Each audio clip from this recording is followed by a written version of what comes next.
मैंने तो पहले ही कहा था कि बायर्न यूनाइटेड वाला एक तरफा नहीं होगा भाई, और निक करके मार लेगी बायर्न, लेकिन स्टिल एक तरफा डोमिनेटिंग वाला गेम नहीं होगा। और उसके पीछे रीजंस अपने हैं जो कि आज की इस एपिसोड में बात करने वाले हैं। Hey guys, it's Divyansh and welcome back to another episode of match day review. और आज के एपिसोड में हम लोग दो मैचेस की बात करने वाले हैं, real Madrid versus union Berlin, और क्या उसके कॉन्सिक्वेंसेस और प्रोज हमको देखने को मिले, और रियल मैड्रिड के आगे के कैंपेन के लिए हम यहाँ पर क्या एक्सपेक्ट कर सकते हैं। और इसी के साथ हम लोग बात करेंगे यहाँ पर बॉक्स ऑफिस, और आई थिंक शायद से चैंपियंस लीग मैच डे 1 का सबसे बड़ा match Bayern Munich versus Manchester United, और यहां पर भी क्या मायने हैं इसके और क्या हम इससे ऑब्जर्वेशंस निकाल सकते हैं। देखो, सबसे पहले जैसा हमने कल लाइव पे जब real Madrid versus union Berlin का चल रहा था, हम बार बार इस चीज पे बात कर रहे थे कि भाई कौन कितनी तोड़ाई करेगा, कौन कैसे तोड़ेगा, कौन कहां टॉयलेट करेगा, किस पे करेगा। मैंने तुमसे चीज कही थी कि यहां पर बहुत कम चांसेस हैं कि बायर्न म्यूनिख मैनचेस्टर यूनाइटेड को एक तरफा पीट देगी। अब देखो, मेजॉरिटी ऑफ द केसेस में इस चीज को मैं बहुत ही सार्कास्टिक वे में कह रहा था, but there was actually a seriousness in this statement. और उसके पीछे का रीजन ये है कि एक्चुअली में आप दोनों के रिगार्डिंग ये बोल नहीं सकते कि कौन बहुत ब्यूटीफुल फुटबॉल खेलेगा, बल्कि दोनों के रिगार्डिंग में आपको एक चीज बोलनी पड़ेगी कि एक्चुअली में खराब फुटबॉल कौन खेलेगा। और वही चीज आप इस मैच से पहले, अगर आप बायर्न फैन की, अगर आप एक आप बीती की बात करें, एक एक्सप्रेशन की बात करें, एक समझाने के तरीके की बात करें, किस तरीके से टुकल का अभी तक का यहाँ पर स्पेल रहा है, और मैच के बाद अगर आप उसी बायर्न फैन से बात करोगे तो उसमें बस एक चीज ऐड हो जाएगी कि एक सेटिस्फैक्शन है कि अपने काफी बड़े यूरोपियन राइवल को हरा दिया। उसके अलावा यहां पर अभी भी बायर्न फैन के जो कंसर्न्स हैं वो कंसर्न यहां पर भी दिखते हैं। सबसे पहले मैच कैसे स्टार्ट हुआ। देखो, मैच यहां पर सिटी के साथ स्टार्ट हुआ, देखो मैच यहां पर मेरे को लगता है कि मैनचेस्टर यूनाइटेड ने दूसरी बार लगातार यहां पर पहले 20-25 मिनट सामने वाली टीम को काफी आउटक्लास किया। चाहे पहले ब्राइटन थी, उसके बाद यहां पर अब बायर्न है, और बायर्न को तो लिटरली ये सफोकेट कर रहे थे। बस ये है कि आप कह सकते हो कि बायर्न ने वही ब्राइटन की तरह इन गेम मैनेजमेंट की बात कर लो या फिर उनकी मेंटालिटी की बात करो कि उन्होंने इन गेम ही यहां पर अपने आप को अडेप्ट किया, और एक बार जब उनको फुट होल्ड मिल गया तो उसके बाद तो उन्होंने पीटना चालू किया। लेकिन ब्राइटन अनलाइक ब्राइटन बायर्न को जो फुट होल्ड मिला था उसमें देन हमारे ओनाना की ही है, और ओनाना पे एक सेक्शन अलग से हमने डेडिकेट किया है तो उस पर बात करेंगे। लेकिन ओनाना का जो ओन गोल गया है या फिर जो भी हमने बायर्न ने गोल मारा है, उसके बाद आपको समझना पड़ेगा कि वहां से ही मैनचेस्टर यूनाइटेड, मैंने तुम्हें पहले कहा था कि एक तरफा गेम नहीं होगा। लेकिन मेरे को दिक्कत इस चीज की कि साइकोलॉजिकल प्रेशर जो है, ये जो अवे फ्रॉम होम खेलने की आदत है, कौन ऐसा प्लेयर है मैनचेस्टर यूनाइटेड में जो लीड कर सकता है डिस्पाइट ओनाना बेबी काम डाउन करता रहता है वो पीछे से।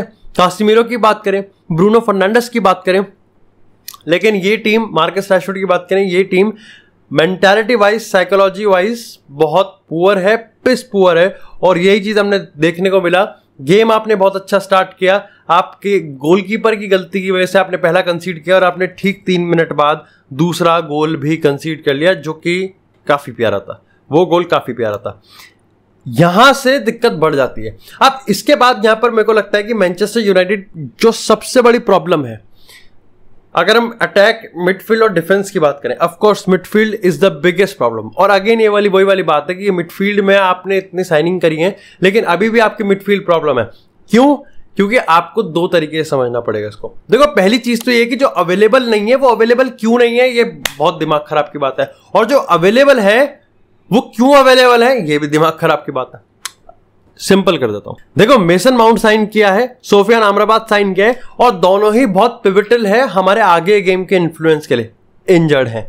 कासिमिरो की बात करें, एरिक्सन की बात करें, स्कॉट मैकटोमिने की बात करें, तो क्यों अवेलेबल है मेरे को समझ में नहीं आ रहा। देखो, अगेन कासिमिरो की एक बहुत बड़ी लेगेसी है, और लेगेसी के साथ साथ उस बंदे की रेपुटेशन भी है, लेकिन हमको ये समझना पड़ेगा कासिमिरो यूनाइटेड को अब बहुत तरीके से हेल्प नहीं कर रहा है। हाउएवर कासिमिरो किस तरीके से अपने गेम को रीइग्नाइट कर सकता है, ये हम आगे बात करेंगे। अब देखो, ये चीज तो समझ में आ गई कि मिडफील्ड में आपके पास टेक्निकल क्वालिटी तो है, लेकिन आपके पास लेग्स नहीं है, और लेग्स आपको चाहिए क्योंकि सामने जो टीम है वो लेग्स पे खेल रही है। And this is the reason why Choupo Moting और थॉमस मुलर, दोनों की बात करें, दोनों को थोड़ा साइडलाइन कर दिया गया है। यहां पर टुकल को अपने टीम में पेसी विंगर्स चाहिए, पेसी प्लेयर्स चाहिए जो कि गेम को टेम्पो ऊपर करके ले जाए।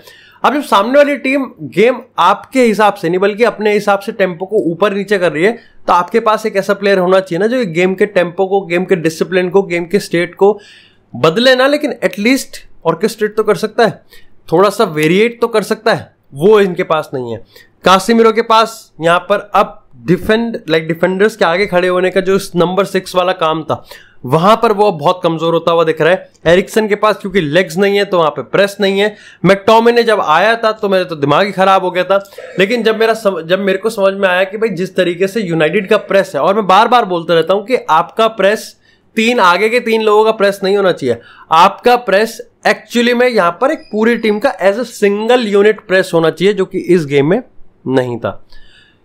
एक चीज मेरे को अगर अटैक की बात करूं तो मैं बार बार कहता हुआ आ रहा हूं कि अगर आप सिर्फ मार्कस रैशफोर्ड के थ्रू ही जाओगे तो नहीं सक्सेसफुल होंगे, और टेन हैग बॉल रैशफोर्ड बॉल नहीं है और होनी भी नहीं चाहिए। अगर इस गेम की बात करें तो उपामेकानो ने 2-3 बार तो डराया था बायर्न वालों को, फट तो गई थी भाई एक बार को, अगर वो कुछ इसके पासेस होते हैं या फिर 2-3 सेकंड का डिले कर देता है, लेकिन उपामेकानो ने अच्छी तरीके से डिफेंड यहां पर किया।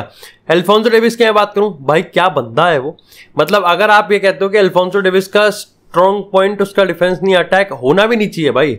जो अटैक में वो कर सकता है, डिफेंस तो फिर आप बहुत पीछे रख देते हो। वही मार्सेलो वाली बात करें, ट्रेंट की बात करें, जो अटैकिंग आउटपुट इनका है, डिफेंस सेकेंडरी नहीं बल्कि थर्ड टर्शरी बन जाता है, उस पीछे चला जाता है।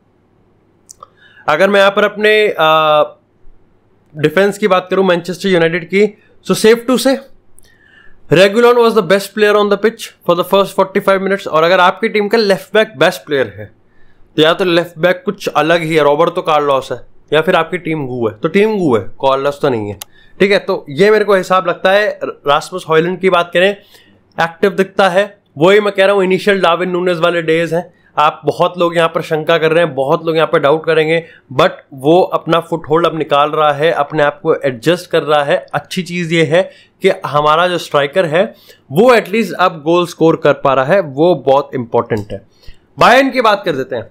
देखो बायर्न के साथ ना प्रॉब्लम ये थी कि बायर्न के पास एब्सोल्यूट 1v1 वाले विंगर्स हैं, चाहे हम ग्नाब्री की बात करें, चाहे हम यहाँ पर साने की बात करें, और साने तो अलग ही फॉर्म में चल रहा है। साने इस समय ऐसी फॉर्म में चल रहा है, मतलब मार्कस रैशफोर्ड 6 बन जाएंगे। लेकिन यहां पर अगर हम यहाँ पर ग्नाब्री की बात करें तो ग्नाब्री भी like he is not on that level, लेकिन फिर भी उसके पास वो बेसिक 1v1 ड्रिबलिंग वाली, इलीट ड्रिबलिंग वाली कुछ खूबियां तो हैं।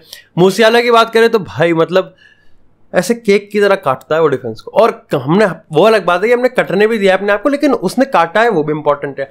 मतलब तेल की बात करें तो मैंने तुमको पिछली वाले गेम में बताया था जब बायर्न लेवरकुसन वाला होता है कि he is one of the best, like वो बहुत सही खेलता है जहां से भी खेलता है। इसमें टुकल को मैं क्रेडिट भी दूंगा कि उसको यूज करने का तरीका भी काफी सही है, उसका एक्सप्लोसिवनेस को आप यहां पर इस्तेमाल कर रहे हो, और बाकी सब चीज। सबसे पहले ओनाना की बात करते हैं। देखो ओनाना आया और आई थिंक ओनाना की साइनिंग को one of the most influence signing कहा गया। मैंने भी माना इस चीज को कि अगर हम समर ट्रांसफर विंडो की बात करें तो Onana to Manchester United something could be revolutionize. Ball distribution absolutely बढ़िया, ऐसा लगता है लिंडलॉफ का रिप्लेसमेंट रख रखा है हमने। सवाल खड़े होने स्टार्ट होते हैं जब शॉर्ट स्टॉपिंग की दिक्कत आती है। यहां पर शॉर्ट स्टॉपिंग होती है, ओनाना ने जितने भी शॉट फेस किए हैं काफी लोग कॉन्फिडेंट नहीं रहे हैं कि उसकी शॉट स्टॉपिंग इतनी अच्छी नहीं है जितनी डेविड देगे। अब ऑफ कोर्स यहाँ पे मेरे को लगता है कि जो ball playing, ball distribution, passing, centre back, इन सब के चकियाने में, इन सब के अंधियारे में और अंधाधुनों के सब ये भूल गए कि देगे गोलकीपर था कैसा। सब ये भूल गए कि गोलकीपर का शायद से सबसे प्राइमरी रीजन ये होता है कि उसको गोल बचाना है, और गोल शॉट्स पे बचता है। ऐसे में यहां पर देखो फैन बेस बढ़ जाता है, और मैंने हमेशा इसके लिए गाड़ी लीनियंट रखा है कि देखेंगे, विल सी। ओनाना अभी काफी अच्छा खेल रहा है, बट जब ओनाना ऐसी गलती करता है तो it's not about that particular mistake, it's about कि वो जो बिल्डअप आता है उसको बहुत बड़ा मोमेंटम मिल जाता है, और ओनाना इस चीज को जानता है, इसलिए प्रेस कॉन्फ्रेंस में उसने आके अपनी गलती मानी भी। लेकिन उसके अलावा भी शायद से आई थिंक एक शॉट स्टॉपिंग था, उसके अलावा भी शायद से 1-2 शॉट ऐसे थे जहां पर ओनाना लगता है डॉजी मतलब काफी डॉजी, और यूनाइटेड का फैन बेस डॉजी बता सकता है बिकॉज उनके पास दगिया था। उनको पता है कि भाई शॉर्ट स्टॉपिंग पे कहां पे वो एक्सट्रीम फेस कर सकते हैं। इसी के साथ अगर गोल की बात करें, मैंने कहा 4-3 बहुत कंफ्यूज्ड वाला था, और आप कह सकते हो कि कैसे हो गया 4-3, ये 4-3 कैसे हो गया?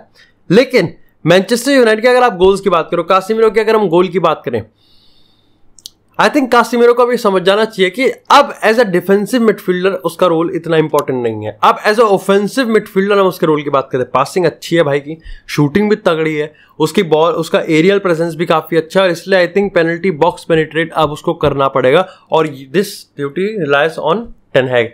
इसी के साथ यहां पर अगर हम बात करें बायर्न म्यूनिख की, देखो इस गेम में एक चीज जो काफी शॉकिंग थी वो था हैरी केन का इन्वॉल्व ना होना। हैरी केन ने गोल स्कोर किया, लेकिन हमको ये नहीं भूलना चाहिए कि हैरी केन बहुत इन्वॉल्व नहीं हुआ। तो आप कह सकते हो कि ये जो विंगर वाला गेम है, ये जो विड्थ वाला गेम है, उसमें भले ही टुकल को बहुत सक्सेस मिल रही हो, लेकिन हैरी केन को अभी भी वो यहां पर पूरी तरीके से इन्वॉल्व नहीं कर पाया है। सो आई थिंक मैनचेस्टर यूनाइटेड जीत भी सकती थी अगर वो पेनल्टी की बात करें। पेनल्टी तो मेरे समझ में ही नहीं आया, पेनल्टी दे कैसी थी। अगेन वो कंट्रोवर्शियल एरिया में आता है जब, हाँ तो यार हाथ में तो लगेगा यार, अब उसमें मतलब ऐसा मेरे को लगता है एक आधा गेम और था जहां पर यूनाइटेड के अगेंस्ट पेनल्टी नहीं दी गई थी। टॉटनहम वाला था या पता नहीं कौन सा था, बट ठीक है। अब रिगार्डलेस आई थिंक यहाँ पर मैनचेस्टर यूनाइटेड काफी ज्यादा डिसअपॉइंटेड होगी, बट डिसअपॉइंटेड बनता भी है कि आपका टीम का जो मोराल है, टीम की जो मेंटालिटी है, साइकोलॉजी है, वो बहुत ठुकी पड़ी है। एंड इसमें हम टेन हैग को ब्लेम नहीं कर सकते, मतलब इस गेम के लिए। खैर इसी के साथ यार बात करते हैं अब थोड़ी सी मदरेद। ये गेम मतलब जैसे वो कि रिएक्शनरी आप हो जाते हो जब लास्ट गेम के लास्ट मिनट पे आप गोल मारते हो, और वो भी अगेन इट्स जूड फूकिन बेलिंगम, तो आप रिएक्शनरी होते हो और आप कहीं ना कहीं भूल जाते हो कि यार फ्रस्ट्रेशन थी, आप भूल जाते हो इरिटेशन थी, भूल जाते हो खामियां। अगेन सेंसेस वापस आते हैं। सवाल सबसे पहला यही आता है रियल मैड्रिड के फैन बेस से कि भाई क्या आज का गेम इतना मुश्किल बनाना जरूरी था? क्या मुश्किल बना दिया गया या फिर मुश्किल खुद ही बन गया? देखो सबसे पहले अगर हम यूनियन बर्लिन की बात करें, बोनुची एब्सोल्युटली अमेजिंग, लेकिन उसके अलावा भी यूनियन बर्लिन के बहुत प्लेयर्स थे, को नाम नहीं पता, तो बहुत अच्छे अच्छे प्लेयर्स थे जो कि अच्छा खेल रहे थे। अगर एज अ डिफेंसिव यूनिट की बात करूं, एज अ टीम यूनिट की बात करूं, तो उनका जो अपना स्ट्रक्चर था वो आप समझ पा रहे थे कि वो मिडल से नहीं खेलने देंगे। उनको पता है कि रियल मैड्रिड का यहाँ पर 4-4-2 डायमंड फॉर्मेशन है, मिडल से ट्राई करेंगे, मिडल से ट्राई नहीं करने देंगे। तो उन्होंने रियल मैड्रिड को एक बड़ी फ्रीडम तो दे दी थी, वो था वाइड में स्पेसेस। और वाइड में स्पेसेस का रियल मैड्रिड ने किस तरीके से इस्तेमाल किया ये तुमको ही पता है, मुझे ही पता है। क्रॉसेस आए, लेकिन उन क्रॉसेस का कोई फायदा नहीं है अगर आप उस पर कैपिटलाइज नहीं कर रहे। अब आप इसमें मेरे को काउंटर कर सकते हो क्योंकि यहां पर 11 शॉट्स मारे जोसेलू ने, और तुमको ही पता है कि उसमें से 11 शॉट उसने कितने पैर से मारे होंगे और कितने उसने सर से मारे होंगे। And this was I am talking about, like यही वो चीज है भाई जिसके बारे में मैं पिछले मैच में भी बात कर रहा था। ये बहुत सिंपल है, ये बहुत क्लियर कट है, लेकिन ये काम तभी करेगा जब ये बिल्कुल पिन पॉइंट इफेक्टिव होगा। अगर आप जोसेलू को यहां पर मार्किंग करके फोकल पॉइंट समझ के क्रॉसेस डाल रहे हैं, वो क्रॉस का क्वालिटी होना बहुत जरूरी है, और अगर वो क्वालिटी सही होगी तो फिर जोसेलू को उसका इस्तेमाल करना सही है। अब कल के मैच में मेजोरिटी ऑफ द टाइम्स या तो यहाँ पे क्रॉस की क्वालिटी बेकार थी, और जब क्रॉस की क्वालिटी अच्छी थी तो जोसेलू का एग्जीक्यूशन बेकार था। दिस इज द प्रॉब्लम जो कि हम शायद से रियल मैड्रिड के साथ और जोसेलू के साथ फेस करने वाले हैं, कि जिस तरीके से उसको फोकल पॉइंट यूज करना है उसकी प्रोबेबिलिटी कम है, लेकिन हम करते रहेंगे। ऑफ कोर्स जूड बेलिंगम यहां पर सेंटर फॉरवर्ड की तरह खेलेगा तो वो भी हमको मदद करेगा। लुकास वास्केस ने अच्छा रोल निभाया, मेरे को काफी पसंद आया कारवाल की एब्सेंस में वो गेम। इसके साथ ही यहाँ पर मेरे को लगता है कि कल यहाँ पर आलाबा की बात करें तो आलाबा बहुत फॉरवर्ड आगे खेलता है, तो उस मामले में नाचो ने और रुडिगर ने अच्छा करा है, ये भी आप कह सकते हो, क्योंकि यूनियन बर्लिन के पास फायर पावर ही नहीं है, तो यहाँ पर हम बच भी गए। लेकिन इसके साथ यहाँ पर एक चीज और थी, और वो था यहाँ पर मॉडरिच का एक्सेलेंस। अब देखो मॉडरिच और जूड बेलिंगम मेरे को उसी एरिया में ज्यादा खेलते हुए दिखते हैं जहां पर दोनों ही उस एरिया को क्लेम कर सकते हैं, बट स्टिल मेरे को मॉडरिच से कभी थकान वाली वाइब नहीं आई। हाउएवर आई स्टिल बिलीव कल टोनी क्रूज का गेम हो सकता था, वो इसको खोल सकता था। नो वंडर कि यहाँ पर टोनी क्रूज और वाल्वर्दे के आते ही यहाँ पर चीजें बढ़नी स्टार्ट हुई। ऑफ कोर्स जूड बेलिंगम ने गोल मारा, ऑफ कोर्स जूड बेलिंगम ने स्पॉटलाइट ली, एंड डिजर्वेडली सो उसने स्पॉटलाइट ली, लेकिन उस गोल का क्रेडिट यहाँ पर बहुत हद तक वाल्वर्दे को भी जाना चाहिए।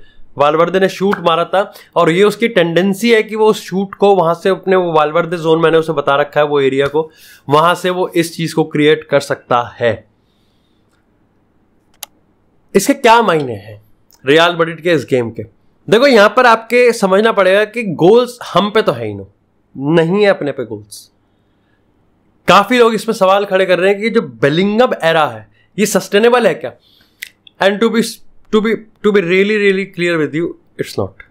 सस्टेनेबल ये सिर्फ तभी हो सकता है जब आप ये कहते हैं कि सब गोल मार रहे हैं और उसमें बेलिंगम भी मार रहा है, और तब भी ये उतना इंप्रेसिव होता है क्योंकि बेलिंगम फिर भी एक नया प्लेयर होता है जो कि न्यूली रिक्रूटेड साइन प्लेयर है, और वो आते ही गोल मार रहा है, तो ये अपने आप में एस्टॉनिशिंग है।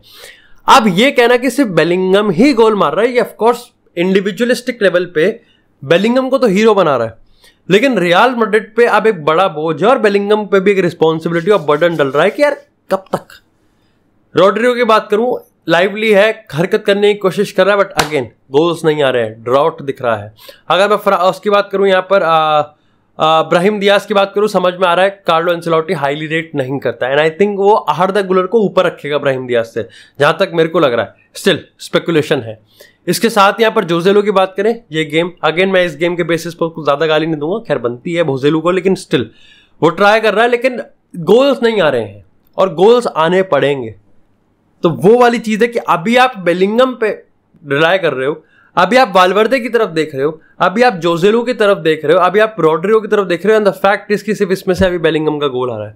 विनी आते ही कितना जल्दी क्लिक कर जाएगा ये क्वेश्चन मार्क है, और आपकी गोल स्कोरिंग एबिलिटी कब तक हर मैच में आउटस्कोर करेगी आपकी कंसीड करने की एबिलिटी को, ये भी सस्टेनेबल है कि नहीं ये देखना पड़ेगा। आज आपने क्लीन शीट रख ली, पहला गेम था जहां 15 मिनट के अंदर गोल नहीं खाया और 1-0 से जीत गए, लेकिन कब आप यहां पर किसी एक यूरोपियन रॉयल्टी के आंखों में डाल के देखोगे, और जब गेम खेला जाएगा तो अगर उसने 2 मार दी तो आपकी टीम में दम है, और वो दम है तो कौन से प्लेयर्स में दम है, जब सामने वाली 2 मारेगी तो आप 3 मार सकते हो। ये रियल मैड्रिड के रिगार्डिंग मेरे को लगता है सबसे बड़ा डिलेमा है, लेकिन मैटर ऑफ फैक्ट भाई बोरिंग तो बोरिंग सही, 3 पॉइंट यहां पर रियल मैड्रिड के आगे हैं। यूनाइटेड अच्छा गेम प्ले दिखा है, प्लेयर्स का आना चाहिए, आमराबाद की जरूरत है, माउंट की जरूरत है, और यहां पर हम पे तो है ही नो माइनो की जरूरत है। Thank you so much guys for watching this episode. अगर आपको एपिसोड पसंद आया तो एपिसोड को लाइक करें, चैनल को सब्सक्राइब करें, आपको इसी तरह फुटबॉल से एक्सक्लूसिव कंटेंट चैनल पर मिलता रहेगा। तब तक के लिए stay tuned, stay safe, and I will see you guys in the next episode.